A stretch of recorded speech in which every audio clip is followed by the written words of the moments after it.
د امام موسی کاظم علیه السلام یو خاص با اعتماده سړی څغه باندې امام موسی کاظم علیه السلام هر قسم اعتماد کولی شو. د حکومت هارون رشید یو خاص عهده باندې امام موسی کاظم علیه السلام اجازت سه فایز شوی و. یو خاص عهده باندې و. دا علی بن یکتین د دې نامه وه. هارون رشید سه یو خاص عهده باندې دغه خاص وزیر و. کار بی کول دی ذریعه سبی د مؤمنانو مدد کول. مختلف سازشونه دی په خلاف کیدو. د خنوب سازشونه کولو څه ده دغه عهده نه مات شي، دغه عهده نه څنګ شي. خو پروردگار عالم لطف و کرم سه چې امام موسی کاظم علیه السلام به دی باندې خاص نظر و. اغ نظر وجې نه دا محفوظ و. یوې ورځې څه هارون رشید ته تحفه کې یو خاص شاهانه لباس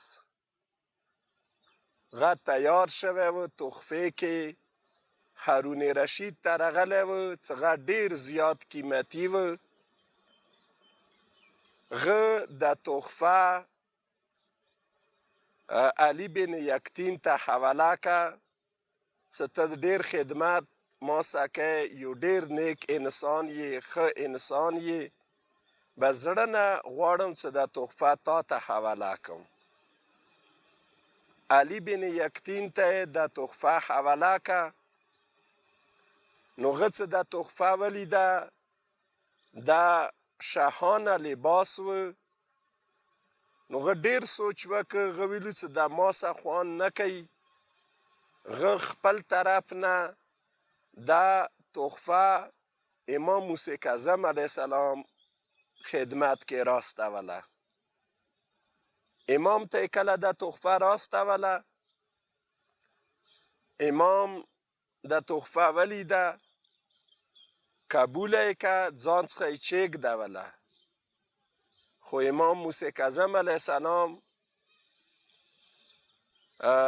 همدې طریقې سره بل یو شاهانه لباس څخه همدې په مثل و هغه یې برابر که او به طور تحفه امام طرف نه علی بن یکتین ته ورغله. څه علی بن یکتین د امام وله دا تحفه ولیده، نو هغه د دغې تحفې سلام وکړ، څاپ یې که او بیا یې خرغه الماري یې کې چېږدوله، خوشبوی ورباندې ولګولو. هرې ورځې به د دغې تحفې سلام کول. ډیره قدر سه دغه تحفه ساتله. دا سوچ یې ځان څه کول څه کومه تحفه ما امام موسی کاظم علیه السلام ته ورستولی دی، هغه په مثل دغه تحفه څه امام جوړه کړې دي کې څه یو راز شته دی. امام څه شي باندې نظر دی، څه راز دی د کیسې کې، دی خبرې کې، دغې تحفې کې. وخت تیریږي څه کافي ټیم تیر شو. یو دشمن د علی بن یکتین وله څغه راغی هارون رشید ته ډیر اعتراضات وکړو علی بن یکتین متعلق. هغو کې یو اعتراض دا و څه علی بن یکتین متعلق دی یو اعتراض دا وکړ څه کوم خروخ قیمتي لباس، شاهانه لباس څغه تا علی بن یکتین ته ورکړی و. هغه تحفې، هغه خمسونه، هغه نذورات څه دا امام موسی کاظم علیه السلام ته ورستی، غو کې هغه قیمتي تحفه کومه څه تا ورکړې وه هغه امام موسی کاظم علیه السلام ته ورستول یې دی. هارون رشید ورته یی څه داسې به نه وي، هغه ورته یی څه نه زه یقین سیلی شم څه دا همداسې دی. نو هغه ورته یی څخه زه به دې تحقیق وکړم، که چیرې دا داسې نه وه د تا خبره غلطه وه بیا به زه د تا سر کلمام. هغه ورته یی څه بلکل زه دې ته تیار یم. دې راوغوښته هارون رشید علي بن یکتین یې راوغوښته دربار ته. هغه دربار ته راغی نو هارون رشید ورنه تقاضا وکړه څه اتا ته مو کوم لباس درکړی و، هغه زه پوه نه وم شوی غلطي یې کې هغه لباس تا ته درغلی و، هغه لباس راوړه. علي بن یکتین ورته یی څه بلکل هغه لباس تا ما ته راکړی و، تحفې کې هغه ما څخه یخی دی المارۍ کې. هر ورځ زه سبیره پاڅم خوشبویي ورباندې ولګوم، زه دغه سلام کوم، ډېر زیات قدر سره زه هغه لباس اوسه پورې ما ساتلی دی، ساتمی دی، ما څخه المارۍ کې یخی دی. ورته یی څخه ته پیغام ورسته څه هغه سامان، هغه کمیس، هغه لباس هغه راوړي. غلام یې ورستول، څه تلیره کوم خدمتګزاري و څه المارۍ کې یخی دی هغه راواخله هغه راوړه.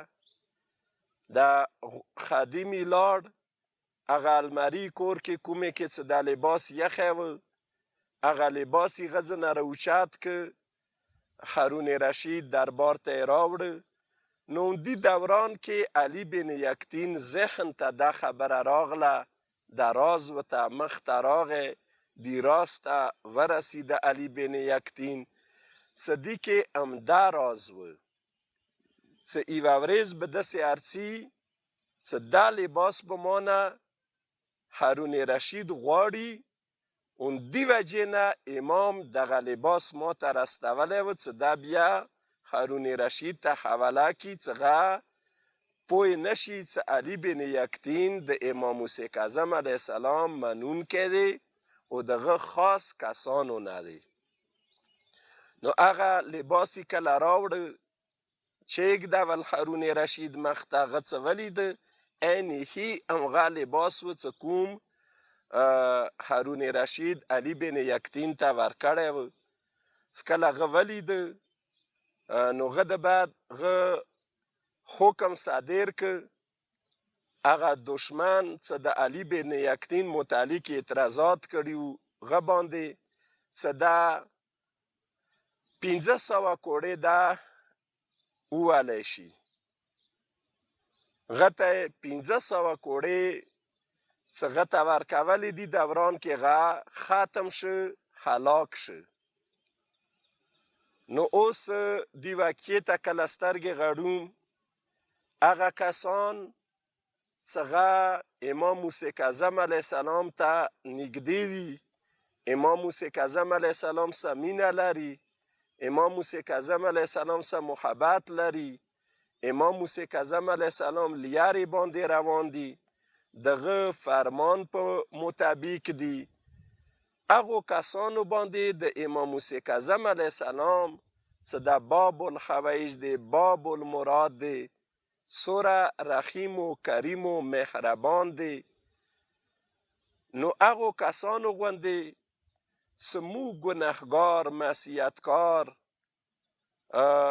مونږ دا دعوه لرو څه مو امام موسی کاظم علیه السلام سره مینه دی، مو امام موسی کاظم علیه السلام سره محبت لرو، مو کوشش کوم څه امام موسی کاظم علیه السلام کومې لیارې باندې خوشحالیږي هغې لیارې باندې لاړ شو.